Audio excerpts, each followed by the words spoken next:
Y quizá hoy, con más motivo que otros días, tenemos que abrir página de mercados porque es uno de las piedras de toque importantes para el análisis que estamos haciendo hoy de ese impacto que está teniendo la victoria de Donald Trump sobre la economía mundial, especialmente sobre la española.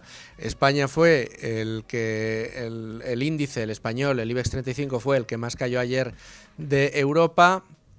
Hoy lo que tenemos es que, pese a que habría intentando recuperar un poco parte del terreno perdido, ahora mismo está cotizando plano en 11.573 puntos, apenas 3 décimas en positivo. Es momento de hablar con nuestro analista cabecera para temas de bolsa, para temas de inversión, que no es otro que Tacho Arrimadas. ¿Qué tal, Tacho? ¿Cómo estás?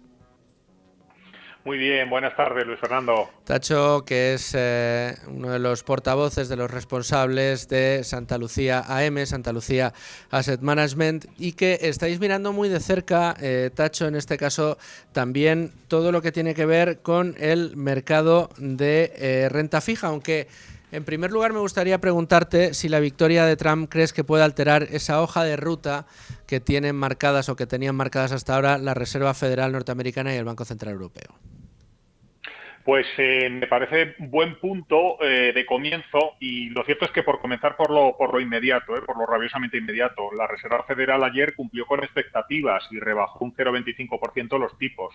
Bien es cierto, siempre hay que irse a los mensajes posteriores al momento del anuncio de la rebaja de tipos y es que advirtió que por supuesto van a evitar especular y cambiarán su hoja de ruta o no acerca de, oye, voy a bajar tipos más, voy a bajar menos, me voy a quedar donde estoy en función de las acciones que lleve a cabo Trump, ¿no? Porque ya sabemos esto siempre que hablamos de los políticos, ¿no? Que una cosa es lo que dices en campaña y otra cosa es lo que haces después y muchas veces lo que dices en campaña pues no dejan de ser advertencias o mensajes que quieres lanzar hacia afuera, ¿no? Sin más ánimo que materializarlos o no. En nuestra opinión, en cualquier caso, la victoria de Trump en las elecciones sí que podía marcar un antes y un después en el rumbo de la política monetaria, no solamente en Estados Unidos, sino también en la eurozona. Y uno de los principales motivos sería que llegase a materializar la imposición de aranceles a sus grandes socios comerciales tradicionalmente, a las grandes regiones, a la eurozona, a China, etc., etc., etc.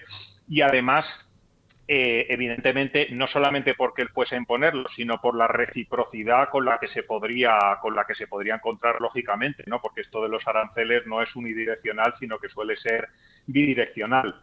Centrándonos solamente por regiones en lo que podría ocurrir o en lo que estimamos que ocurriría en el caso de que llegase a materializar imposiciones o imponer aranceles a Europa, y poniendo el foco en dos variables macro clave, como serían el crecimiento de la inflación, creemos que los aranceles impactarían de forma muy distinta, ¿no?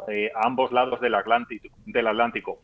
Por un lado, entendemos que en la zona euro, que ya está lloviendo sobre mojado en términos de crecimiento, es decir, que estamos teniendo problemas serios, estas trabas o esta nueva traba, ¿no? Este hecho de imponer aranceles sí que podría sumir a la región, pues probablemente en una recesión o en una época de crecimientos incluso más bajos de los que tenemos.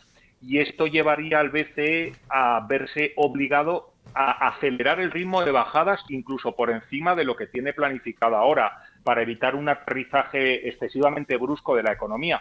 Sin embargo, en Estados Unidos entendemos que podría ocurrir pues probablemente casi lo opuesto, ¿no? Porque en Estados Unidos partimos a día de hoy de ratios de crecimiento bastante más saludables y además que entendemos que se verían menos afectados por esta guerra arancelaria. Y por lo tanto, la Reserva Federal probablemente se vería obligada no solo a no bajar más rápido, sino incluso a decelerar ese movimiento, esa bajada de tipos o incluso a quedarse parada. Ya se está hablando de que a lo mejor incluso no bajarían tipos en diciembre de este año, que era algo que se daba totalmente por descontado la semana pasada, y a no bajar tipos, como digo, para seguir manteniendo el control de la inflación. Así que nos vamos al final a que sí que es verdad que si Donald Trump lleva a cabo algunas de las amenazas, entre comillas, que ha prometido en campaña, clara en concreto el tema de los aranceles, pues sí que la hoja de ruta de los bancos centrales se vería afectada y además, curiosamente, es que forzaría una divergencia en políticas, ¿no? Con un Banco Central Europeo acelerando la bajada de tipos y con una Reserva Federal probablemente dejando de bajar tipos y esperando para no perder el control de la inflación. Bueno, pues habrá que estar muy pendientes, ¿no?, de los movimientos que van tomando, sobre todo del comportamiento que va teniendo la inflación, que finalmente será lo que presione o no al gobierno para tomar unas medidas u otras. En cualquiera de los casos, Tacho, como sé que desde Santa Lucía tenéis una mirada puesta muy especialmente en los mercados de renta fija, casi pues te preguntaría, ¿no? ¿Cómo crees que están digiriendo estos mercados la situación? Tanto la renta fija americana, que veíamos como los bonos norteamericanos ayer subían con fuerza, o la renta fija europea. Pues fíjate, el hecho de que el diferencial de tipos entre Estados Unidos y la eurozona se vaya a ampliar previsiblemente debería tener un impacto en los mercados de renta fija. Claro. Pero la realidad es que a día de hoy, ¿qué hemos vivido? Pues hemos vivido 2 sesiones de volatilidad fuerte, como bien comentabas, ¿no? La deuda pública norteamericana repuntaba ayer bastante, pero lo cierto es que conforme han pasado estas 2 sesiones, si comparamos el lunes 4, es decir, el lunes de esta semana, el lunes previo a las elecciones, y vemos dónde están los niveles de deuda hoy, lo cierto es que al final ha habido un movimiento fuerte por en medio, pero prácticamente entre el lunes y hoy la deuda no se ha movido mucho. Nosotros entendemos que los inversores, los grandes inversores han entrado en una fase de esperar y ver. Esto que decía, ¿no? O sea, quieren ver que verdaderamente las amenazas o los mensajes que ha estado lanzando Trump acerca de aranceles y otro tipo de medidas se vayan a cumplir, y una vez que anuncie hechos concretos, ver en qué medida podrían afectar a las cuentas públicas y a las previsiones de inflación tanto en Estados Unidos como en Europa. Yo vuelvo de nuevo al tema de los mensajes y los hechos. Yo creo que Donald Trump es consciente, como lo es el resto del mundo, que las guerras comerciales al final hacen daño a todos.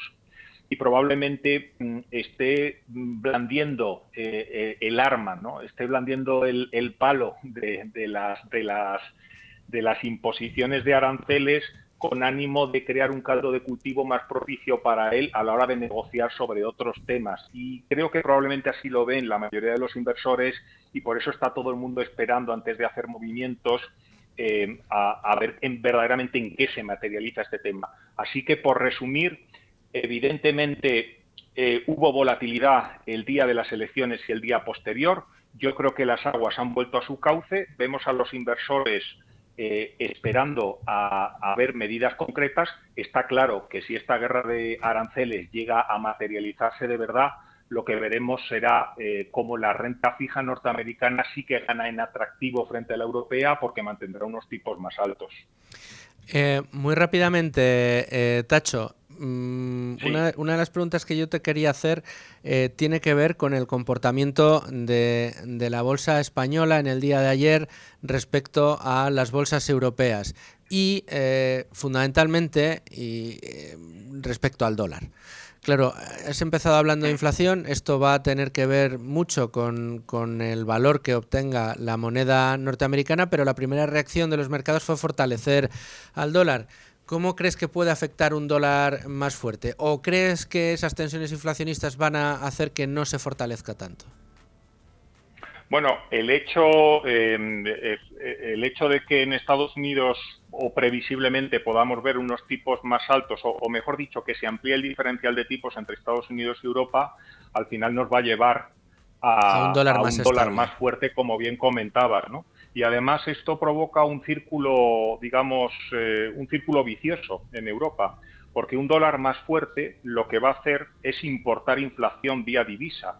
Y al final, cuando importas inflación vía divisa, le generas un problema al Banco Central Europeo, porque lo cierto es que tiene crecimiento bajo que amenaza con ser más bajo e inflación alta, así que conviertes la silla del gobernador del Banco Central en una silla En complicada, una porque dices, ¿qué patata, hago con los tipos, en no? una patata caliente, sin duda alguna. Efectivamente, ¿qué hago con los tipos? Porque si los bajo para Sí. intentar controlar el crecimiento y que no se me vaya tanto, estoy favoreciendo que la inflación suba, y si los mantengo para que la inflación no se me vaya me cargo mucho, la economía. Pues lo cierto es que me estoy cargando el crecimiento. Tacho Así Arrimadas, que por ese lado... no tengo tiempo para más. Sí.